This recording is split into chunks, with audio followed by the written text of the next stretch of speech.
नमस्कार दोस्तों, आप सबका स्वागत है मेरे YouTube चैनल के ऊपर। सबसे पहले तो मैं आप सबकी माफ़ी मांगना चाहता हूँ। बहुत दिनों से मैंने कोई वीडियो नहीं बनाया, मेरे कुछ निजी कारणों की वजह से। आज का वीडियो शुरू करने से पहले आइए हम एक और वीडियो देखते हैं हमारे देश के माननीय प्रधानमंत्री श्री नरेंद्र मोदी जी का। किसी न किसी कारण से हमारे अंदर एक ऐसी विकृति आई है, हमारी बोलचाल में, हमारे व्यवहार में, हमारे कुछ शब्दों में हम नारी का अपमान करते हैं। क्या हम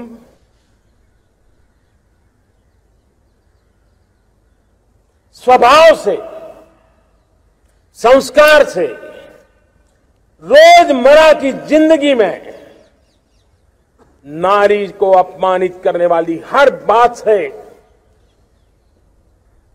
मुक्ति का संकल्प ले सकते हैं? जैसे कि आप सबने देखा अभी कि कैसे देश के प्रधानमंत्री नरेंद्र मोदी जी इस वर्ष के 15 अगस्त के दिन लाल किले से नारी सम्मान की बात करते नजर आए। लेकिन उसी वक्त, उसी दिन गुजरात में उनके अपने राज्य में एक ऐसी घटना घटी जिससे पूरी मानवता दहल गई। 2002 में गुजरात दंगों में एक महिला के रेप के मामले में जिन आरोपियों को सजा हुई थी, उनकी सजा को इस साल गुजरात के स्टेट गवर्नमेंट ने अपने अधिकारों का दुरुपयोग करते हुए छोड़ दिया गया। बात यहां तक ही सीमित नहीं रहती। हालांकि कन्विक्टेड रेपिस्ट को छोड़ने का कोई प्रावधान हमारे जुडिशरी सिस्टम में नहीं है, लेकिन एक पुराने लॉ को फिर से फोर्स में लाके लॉ को तोड़ मरोड़ कर उन अपराधियों को छोड़ दिया गया। ये बहुत शॉकिंग था, लेकिन बात यहां पर भी खत्म नहीं होती। जब वो कन्विक्टेड रेपिस्ट बाहर आए तो उनकी आरती उतारी गई और शॉकिंगली उनमें कुछ महिलाएं भी थी, मानो जैसे वो कोई जंग लड़कर आए हों। गुजरात के एक मंत्री ने उसके बाद जो स्टेटमेंट दिया वो तो और भी ज्यादा संगीन था। अब मैं उस स्टेटमेंट को यहाँ पर पढ़ूंगा नहीं, आप उसे सिर्फ यहाँ उसका एक स्क्रीनशॉट देख सकते हैं, क्योंकि अगर मैं उसे पढ़ूंगा तो लोग शायद मुझे कास्टिस समझ लें। लेकिन जो भी यहाँ मैं आपको बता रहा हूँ उस सारी चीज़ों की लिंक्स मैं अपने डिस्क्रिप्शन बॉक्स में डाल दूंगा, आप वहां जाकर उसे पढ़ सकते हैं। मैं यहाँ पर डिटेल्स में जाने के लिए नहीं आया हूँ। आपको ये सारी डिटेल्स यूट्यूब पे या गूगल पे मिल जाएंगे, वहां जाकर आपको लॉ क्या है, कैसे छोड़ा गया, क्या गुनाह था, वो सब मिल जाएगा। मैं यहाँ पर सिर्फ एक चिंता जताने आया हूँ कि हम कहाँ जा रहे हैं। इसी साथ एक और घटना में अभी पिछले कुछ दिनों में कि गुरमीत राम रहीम जो भी एक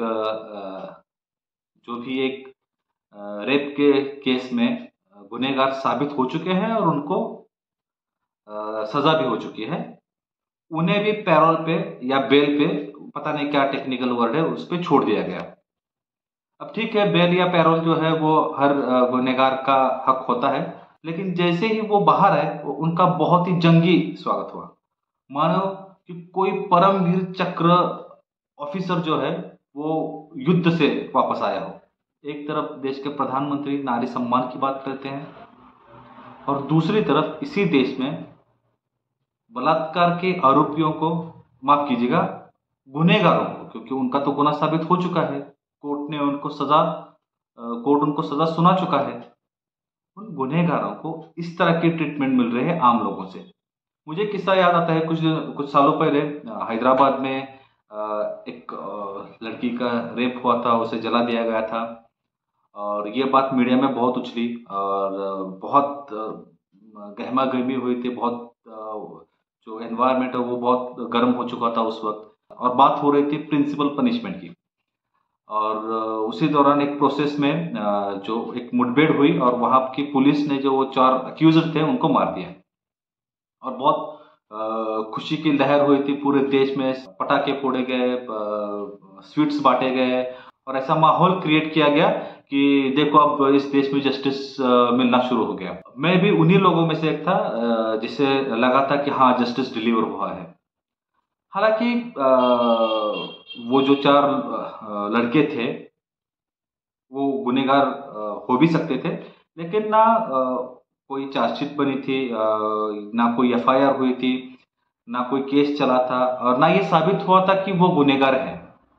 उनके ऊपर सिर्फ शक था और कुछ प्राइमरी सबूत थे जो पुलिस ने कभी सामने नहीं लाए। उसके बाद उन चारों को एनकाउंटर में मार दिया गया। अब ये सही था गलत था उसके ऊपर एक सीबीआई का भी प्रोब चल रहा है। खैर जब उसका रिजल्ट आएगा तब देखेंगे। लेकिन उस वक्त जो थे वो लोगों में खुशी की लहर थी कि हाँ भाई रेपिस्टों को के साथ ऐसे होना चाहिए। आज की सिचुएशन में कन्विक्टेड रेपिस्ट लोगों का वेलकम किया जाता है। ये वीडियो मैं सिर्फ इसलिए नहीं बना रहा हूँ क्योंकि सिर्फ ये टॉपिक जो है वो रेप तक ही सीमित है। यहाँ पर बात है महिलाओं की तरफ जो हमारे देखने का नजरिया है उसको लेकर। कुछ दिनों पहले महाराष्ट्र में एक वरिष्ठ नेताजी है, संगठक है, श्री संभाजी भिड़े करके, वो एक प्रोग्राम में थे। तो वहाँ पर किसी महिला पत्रकार ने उनसे एक सवाल पूछा कि क्या आप महाराष्ट्र की सीएम से मिलने वाले हैं या नहीं मिलने वाले हैं। तो एक नॉर्मल सवाल था और इसका एक नॉर्मल जवाब होना चाहिए था कि हाँ मिलने वाला हूँ या नहीं मिलने वाला हूँ, या फिर नो कमेंट्स, या फिर मुझे इस पर बात नहीं करनी थी। लेकिन उन्होंने ऐसा किया नहीं। उन्होंने जवाब में जो कहा वो बहुत ज़्यादा शॉकिंग था। उन्होंने जवाब में कहा मुझे तुम में भारत माता नजर आती है और भारत माता जो थी वो विधवा नहीं थी, तो तुम ना कुमकुम या बिंदी लगाओ और फिर बात करेंगे। देखिए सवाल कुमकुम या बिंदी का नहीं है, वो एक संस्कृति का भाग है और वो एक मान बिंदु भी होता है महिलाओं के लिए, उनके सजने संवरने का एक हिस्सा भी होता है। तो इसमें हम बात नहीं करेंगे। सवाल ये है कि क्या किसी गैर इंसान को, किसी गैर औरत को इस तरह की सूचनाएं करनी चाहिए? इस पर बहुत ज़्यादा डिबेट्स हुई, बहुत सारा सोशल मीडिया पर बहुत ज़्यादा बातें भी हुई और शॉकिंगली सबसे ज़्यादा कमेंट मर्द ही कर रहे थे। तो औरतें तो ज़्यादा कुछ इस बारे में बोली नहीं। सिर्फ एक बहुत अच्छी कमेंट आए थे महाराष्ट्र के डिप्टी चीफ मिनिस्टर फडणवीस जी की जो वाइफ है अमृता फडणवीस। उन्होंने क्लियरली कहा था कि मैं भिड़े जी का बहुत रिस्पेक्ट करती हूँ, लेकिन औरतों को क्या करना चाहिए या नहीं करना चाहिए ये उनका निजी मामला है, किसी कोई और इसमें दखल ना दे। तो बात इतनी सिंपल थी। लेकिन जिस तरह से संभाजी भिड़े जी को समर्थन मिल रहा था संस्कृति के नाम पर, धर्म के नाम पर, तो वो बहुत ज़्यादा शॉकिंग था। और मुझे तो सबसे ज़्यादा हैरानी तब हुई जब उनके समर्थक कुमकुम और बिंदी के सपोर्ट में या उनके फायदे गिनाने वाले मैसेज भेज रहे थे। तो उनको ये बात समझ में नहीं आई कि बात कुमकुम और बिंदी की नहीं है, बात है बेसिक पर्सनल राइट्स की। और उसमें कोई दूसरा व्यक्ति इंटरफेयर नहीं कर सकता। किसी भी तरह से सिंबोलिज्म के साथ महिलाओं को जोड़ना मुझे गलत लगता है। मैं बाकियों की बात नहीं करता, लेकिन मुझे ये बात समझ में नहीं आती। अगर हम अभी ईरान की बात करें तो ईरान में वहाँ की महिलाओं ने बुर्का के खिलाफ एक आंदोलन छेड़ दिया। अब वो पूरी स्टोरी क्या है मैं उसकी लिंक आपको कमेंट में डाल दूंगा, आप वहाँ जाकर उसे देख सकते हैं। तो ये क्यों हुआ वहाँ पर? क्योंकि वहाँ की सरकार ने औरतों के ऊपर ये कंपलसरी कर दिया था कि आपको वो हिजाब जो है वो पहनना है। उसके लिए उन्होंने एक फैशन पुलिस बनाई थी, क्या महिलाएं सही से हिजाब पहन रही है या नहीं। और इसी तरह की कंपल्शन के बाद वो महिलाएं सड़क पर आ गई। देखिए जब कोई निर्भया जैसी या डॉक्टर ज्योति जैसी घटनाएं होती है तभी हम नारी सम्मान की बातें करते हैं। लेकिन ये जो छोटी छोटी चीजें होती हैं जहां पर औरतों को कभी संस्कृति, कभी धर्म, कभी किसी और चीज के नाम पर दबाया जाता है। और यहाँ पर मैं सिर्फ एक रिलीजन की बात नहीं कर रहा हूँ, यहाँ पर मैं हर रिलीजन की बात कर रहा हूँ। एक छोटा सा इंसिडेंस मैं यहाँ पर शेयर करना चाहता हूँ। आज से कुछ साल पहले औरंगाबाद में एक मेरे मित्र हैं वहाँ पर, उनके एक संगठन ने जिसका नाम मुझे अभी याद नहीं आ रहा है, लेकिन अगर जैसे याद आता है मैं डिस्क्रिप्शन में वो डाल दूंगा और लिंक मिले तो वो भी डाल दूंगा। तो उन्होंने वहाँ पर एक मुहिम चलाई लड़कियों के लिए, जिसमें वो अपने साथ वो हिजाब या बुर्का लेकर गए और उन्होंने उस मुहिम को नाम दिया कि हिजाब पहन कर तो देखिए। तो ये बहुत ज़्यादा शॉकिंग था कि सबसे पहली बात तो हम हिंदुस्तान में, हम इंडिया में रहते हैं। यहाँ पर जो नियम है वो संविधान से आते हैं और संविधान में किसी भी इंसान को किसी दूसरे के पर्सनल लाइफ में इंटरफेयर करने की कोई इजाज़त नहीं देता। आपका जो भी रिलीजन है वो आप अपने तक सीमित रखो। आप किसी दूसरे को ये नहीं बोल सकते कि आपको ऐसा करना चाहिए या आप ऐसा करो। तो ये गलत था। उस वक्त भी मैंने उस मुहिम का बहुत ज़्यादा विरोध किया था कि आप किसी भी लड़की के, चाहे वो मुसलमान ही क्यों ना हो, अगर उसको नहीं पहनना है हिजाब या बुर्का तो आप उसको कंपल्शन नहीं कर सकते, क्योंकि ये उसकी पर्सनल चॉइस है। आपकी मान्यता है, आप अपने पास रखो। किसी को जाकर ये मत कहो कि नहीं ये तुमको बुर्का पहनना है, इसको पहनो और फिर देखो कैसा लगता है, तो ये गलत चीज होती है। सेम थिंग विद कुमकुम और बिंदी। पिछले कुछ दिनों में एक कैंपेन भी लगाया चला था, नो बिंदी नो सेल। तो ये आप जबरदस्ती नहीं कर सकते हो किसी के साथ। तो संस्कृति जो है वो अपनी जगह होती है और इंडिविजुअल आइडियोलॉजी जो है वो अपनी जगह पर होती है। देखिए, सवाल सिर्फ ये बिंदी या वो हिजाब का नहीं है। सवाल है कि आज की तारीख में भी हम इस टॉपिक पर बात कर रहे हैं। आज 21वीं सदी चल रही है, 2022 साल चल रहा है, आज भी हम वुमेन एम्पावरमेंट की बात कर रहे हैं, आज भी हम विमेन राइट्स की बात कर रहे हैं।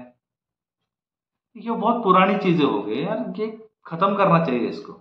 हम कब समझेंगे कि महिलाएं जो है वो एक इंडिविजुअल एंटिटी है।